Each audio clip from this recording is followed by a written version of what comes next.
2 tahun kata orang Jawa ini digawe kembang amben, mati gak mati, urip gak urip, mudune surat Yasin.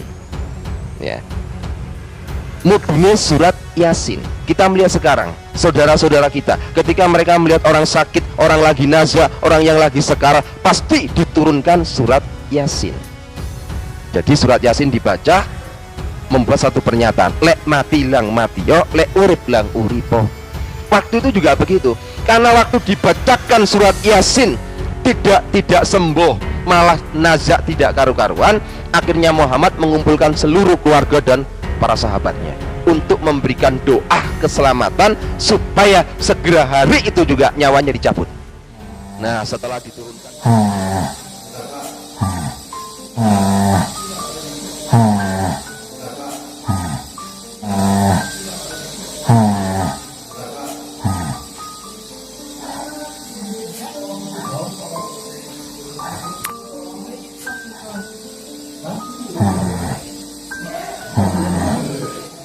dan ini yang terjadi kepada Ali Makhrus At-Tamimi yang dulunya muslim, kemudian murtad, lalu muslim lagi, lalu murtad lagi, bahkan kematiannya dalam keadaan murtad. Jadi Islam, lalu kafir, Islam lagi, kafir lagi, matinya dalam keadaan kekafiran. Na'udzubillah summa na'udzubillah wal iyadu billah, nas'alullah al-'afwa. Innal ladzina amanu summa kafaru summa amanu summa kafaru summa isdadu kufran lam yakunillahu liyaghfira lahum wa la liyahdiyahum sabila.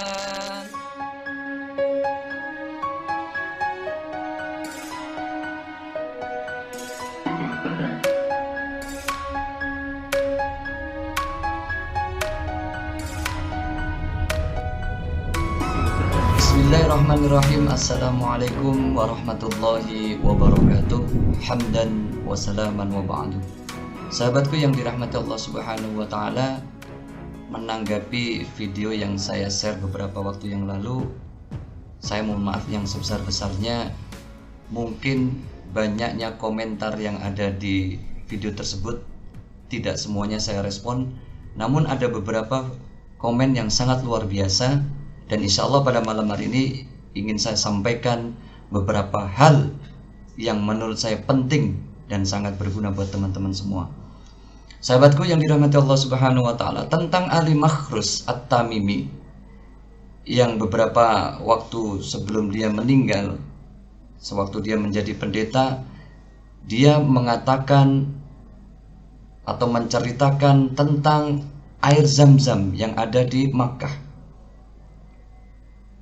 Dia mengatakan air Zam-Zam ini adalah buatan PDAM Arab Saudi. Sumur yang besar itu, di dalam sumur itu nggak ada airnya, kosong, kering. Yang menjadi pertanyaan kita saat ini, lantas yang dibawa orang-orang yang pulang naik haji ini apa? Ya, padahal dia yakin diambil dari sumur ini, padahal sumur ini kosong. Ternyata dari dam yang besar ini disuling oleh orang-orang Arab, ya, disuling untuk dijadikan air Zam-Zam.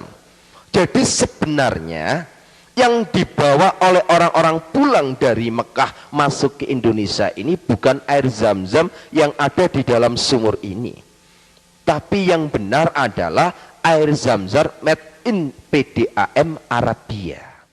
Padahal perlu diketahui bahwasannya air Zam-Zam itu berjuta-juta sumber berkumpul di sumur tersebut, sehingga apa? Menjadi sumur yang sangat luar biasa, mendapatkan ridha dari Allah Subhanahu wa taala. Bahkan barang siapa yang minum air Zam-Zam kemudian dia berdoa terlebih dahulu, Allahumma inna nas'aluka ilman nafi'a wa rizqan wasi'a wa shifaa'an min kulli da'in wa saqamin, maka dia dijauhkan dari segala macam penyakit. Namun oleh Ali Makhrus tentang air Zam-Zam tersebut, dia mengatakan adalah air PDAM Made-in Arab Saudi. Ini yang menurut kami sangat menyesatkan buat kita semua tentang air Zam-Zam adalah PDAM Made in Arab Saudi. Kemudian yang kedua, dia mengatakan sholawat terhadap Rasulullah Muhammad Sallallahu Alaihi Wasallam. Mengenai sholawat, bahwasannya Ali Makhrus pernah mengatakan di sebuah forum gereja, dia mengatakan bahwasannya umat Islam wajib bersolawat. Habis orang sholat wajib hukumnya baca sholawat. Setiap orang habis ngaji wajib hukumnya baca sholawat. Allahumma sholli ala syedina Muhammadin wa ala ali syedina Muhammad ku anfusakum wa alinkum naro. Ya Allah, selamatkanlah junjunganku Muhammad wa ala alihi, selamatkan juga sanak kadang keluarganya, ya. Wa sahbihi, selamatkan juga para sahabatnya, ya. Ku anfusakum wa alinkum naro, dari ancaman Allah yang berupa neraka. Jadi kita tinggal memilih, mau memilih nabi yang membawa syafaat atau mau memilih nabi yang membawa sholawat. Iya, memang wajib bersolawat. Namun perlu diketahui, solawat ini akan apabila kita bacakan terhadap Rasulullah Muhammad SAW, maka Rasulullah akan memberikan syafaat nanti di akhirat. Sebagaimana Allah Subhanahu wa taala berfirman yang berbunyi, "Innallaha wa malaikatahu yusalluna 'alan nabi ya ayyuhalladzina amanu sallu 'alaihi wa sallimu taslima." Innallaha, sesungguhnya Allah Subhanahu wa taala, wa malaikatahu, dan malaikat-malaikat Allah, yusalluna 'alan nabi, bersolawat kepada Rasulullah Muhammad sallallahu alaihi wasallam.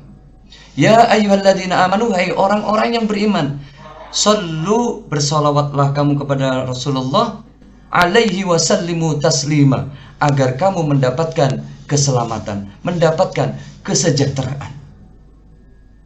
Maka sahabatku yang dirahmati Allah Subhanahu wa taala, naudzubillah summa naudzubillah, apa yang dikatakan oleh Ali Makhrus ini sangat menyakiti kita semua. Bahkan perkataannya selalu mengada-ada.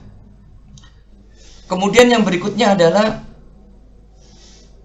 Ali Makhrus mengatakan bahwasannya Rasulullah Sallallahu Alaihi Wasallam diracuni oleh istrinya, padahal itu adalah salah. Sendiri. Rasulullah diracuni. Ketika Muhammad pada usia 61 tahun, Muhammad tidak bisa mendeteksi racun yang masuk di dalam tubuhnya, ya. Karena Muhammad diracun oleh istrinya sendiri. Jadi yang meracuni Muhammad waktu itu adalah istrinya sendiri. Istri yang ke-17. Jadi istrinya Muhammad itu total semua 22. Istri yang ke-17 ini meracuni dia. 2 tahun. Kata orang Jawa ini digawe kembang amben. Padahal itu adalah salah. Rasulullah diracuni oleh Zainab binti Al-Haris, yaitu orang Yahudi yang pada waktu itu kalah di dalam peperangan Khaybar.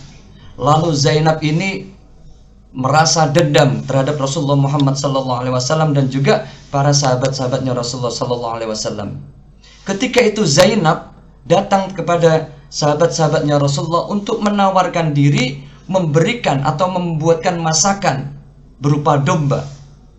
Lalu oleh para sahabat diizinkan, dan Zainab memasakkan domba yang dipanggang lalu ditaburi racun. Lalu apa yang terjadi? Ketika itu Rasulullah Muhammad SAW dan juga para sahabatnya yang lain memakan dengan lahapnya. Namun di tengah-tengah ketika Rasulullah makan, Rasulullah SAW diingatkan oleh Allah Subhanahu wa taala melalui tulang sebuah domba yang mengatakan bahwasannya daging ini telah diracuni. Lalu Rasulullah SAW memuntahkannya. Namun apa yang terjadi? Pada waktu itu para sahabat menyerukan untuk melakukan bekam. Sampai Rasulullah SAW pun juga dibekam. Namun ada salah satu sahabatnya Rasulullah Muhammad SAW yang bernama Bishr bin Al-Bara yang wafat karena tidak tertolong atas racun tersebut. Jadi racun yang diberikan oleh Zainab tersebut adalah racun yang sangat mematikan. Sahabatku yang dirahmati Allah Subhanahu wa taala, jadi sekali lagi bahwasannya yang meracun Rasulullah Muhammad SAW bukanlah istri Rasulullah, akan tetapi Zainab binti Al-Haris, orang Yahudi yang ketika itu menjadi tawanan atau kalah perang dari perang Al-Khaybar. Sahabatku yang dirahmati Allah Subhanahu wa taala. Namun yang disampaikan oleh Ali Makhrus At-Tamimi, orang yang meracuni Rasulullah adalah istrinya Rasulullah Muhammad SAW. Naudzubillah summa naudzubillah, bahwasannya pernyataan atau perkataan dari Ali Makhrus adalah kesalahan yang sangat fatal. Sahabatku yang dirahmati Allah Subhanahu wa taala, kemudian yang selanjutnya adalah pernyataan dari Ali Makhrus, yaitu tentang gelar yang diberikan kepada para nabi, yaitu alaihi salam dan juga sallallahu alaihi wasallam. Isa punya gelar AS, Muhammad punya gelar SAW. Nah, tapi sayang di Indonesia, dari mulai zamannya Adam sampai turunnya Isa itu semua di belakangnya dikasih AS. Saya nggak mengerti bagaimana pola pemikiran di Indonesia. Saya nggak ngerti dia memakai paham yang bagaimana. Yang jelas gelar ini pengakuan seluruh umat Islam di dunia. Dua gelar ini hanya dimiliki dua nabi. Ya. AS ini artinya Allahis salam, pemberi penjamin keselamatan. Sehingga Yesus diberikan gelar asyukru, perhiasan, syafaat, pemberi jaminan keselamatan itu sendiri. Muhammad itu diberikan gelar SAW, sallallahu alaihi wasallam, artinya adalah peminta jaminan keselamatan. Ini perbedaannya. Sehingga Muhammad diberikan gelar nabi pembawa salawat. Yang satu nabi pembawa syafaat, yang satu nabi pembawa salawat. Ya. Bagi para nabi, mulai dari Nabi Adam sampai dengan Nabi Isa dan seterusnya, ini adalah gelarnya alaihi salam, yaitu pemberi keselamatan. Namun berbeda lagi gelar yang diberikan oleh Allah Subhanahu wa taala kepada Rasulullah, yaitu sallallahu alaihi wasallam.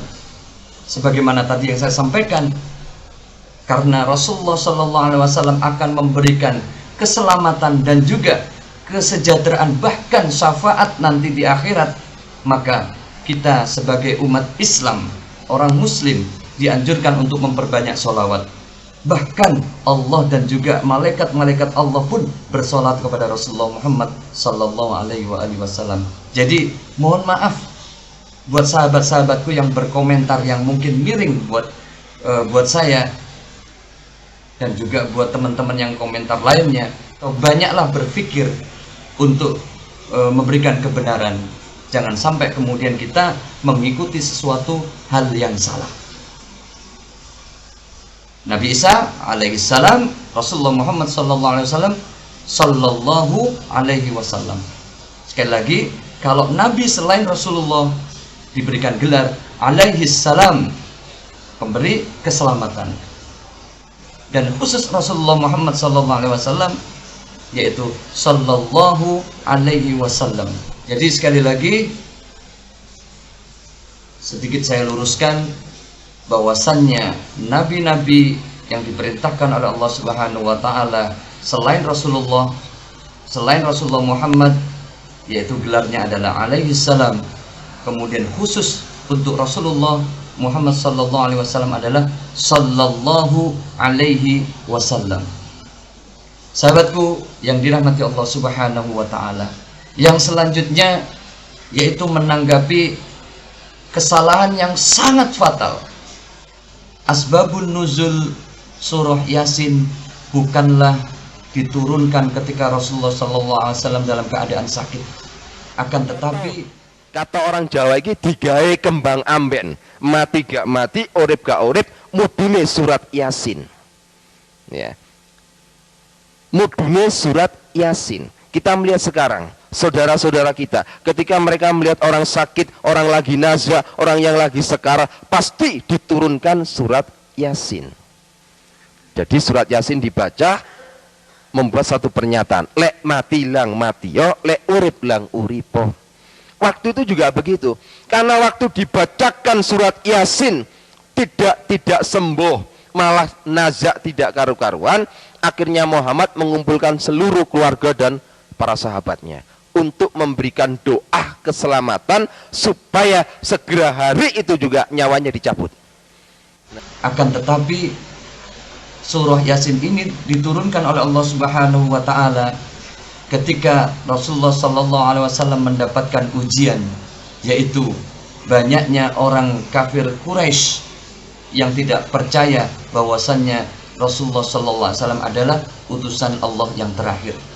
Di dalam sebuah hadis dikatakan dari Ibnu Abbas radhiyallahu an, beliau pernah melihat bahwasannya Rasulullah sallallahu alaihi wasallam membaca surah As-Sajdah. Lalu beliau mengeraskan bacaannya sehingga hal ini membuat segolongan orang-orang kafir Quraisy tidak berhenti-hentinya mengganggu Rasulullah. Akan tetapi tiba-tiba tangan mereka menjadi kaku dan juga leher-leher mereka, dan mata mereka tidak bisa melihat sama sekali. Kemudian mereka mendatangi Rasulullah sallallahu alaihi wasallam seraya meminta nasihat. Kami minta pertolongan kepadamu demi Allah dan demi hubungan silaturahmi kita, hai Muhammad. Maka pada waktu itu Rasulullah Muhammad sallallahu alaihi wasallam mendoakan mereka sehingga keadaan mereka kembali normal. Jadi ketika Rasulullah sallallahu alaihi wasallam memberikan nasihat kepada orang-orang kafir Quraisy tersebut, maka disitulah Allah Subhanahu wa taala menurunkan surah Yasin mulai dari ayat pertama sampai dengan ayat ke-10 yang berbunyi, Bismillahirrahmanirrahim, Yasin wal Qur'anil Hakim, innaka laminal mursalin ala siratim mustaqim, tanzilal azizir rahim, litundira qauman ma undira aba'uhum fahum ghafilun, laqad haqqal qawlu ala aktharihim fahum la yu'minun,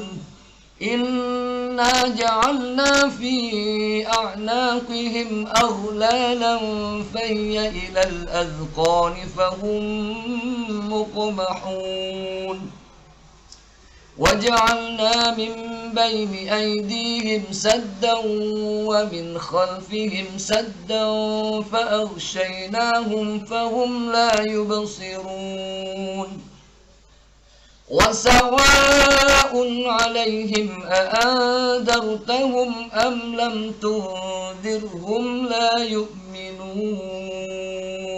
Subhanallah. Disitulah ketika Rasulullah Muhammad sallallahu alaihi wasallam memberikan nasihat kepada Bani Quraisy, turunlah surah Yasin ayat pertama sampai dengan ayat 10. Sahabatku yang dirahmati Allah Subhanahu wa taala, jadi tidak benar apa yang dikatakan oleh Ali Makhrus At-Tamimi, yaitu surah Yasin turun ketika Rasulullah sallallahu alaihi wasallam dalam keadaan sakit. Sahabatku yang dirahmati Allah Subhanahu wa taala, kemudian pernyataan nyeleneh yang dilakukan oleh Ali Makhrus At-Tamimi adalah mengatakan orang-orang yang sedang berangkat haji maupun umroh, kemudian mereka melakukan tawaf, kemudian sa'i, kemudian lempar jumroh, dia mengatakan itu adalah permainan anak kecil. Masya Allah. Mekah itu sebenarnya tidak lebih dari sebuah ziarah dan tur saja. Ya. Setelah itu dia putar Ka'bah 7 kali keliling Ka'bah. Dia putar. Kalau bapak-bapak ibu-ibu lagi ke sana, kalau melihat orang-orang di sana, itu kalau kita duduk termenung, saya pernah sama teman-teman saya, beberapa santri di sana, duduk termenung sambil berpikir. Ketika orang-orang itu putari Ka'bah, lempar batu sumroh, itu mulai saya berpikir, pikiran saya hanya satu, kenapa permainan anak kecil ini dibawa ke sini? Masya Allah, na'udzubillah summa na'udzubillah.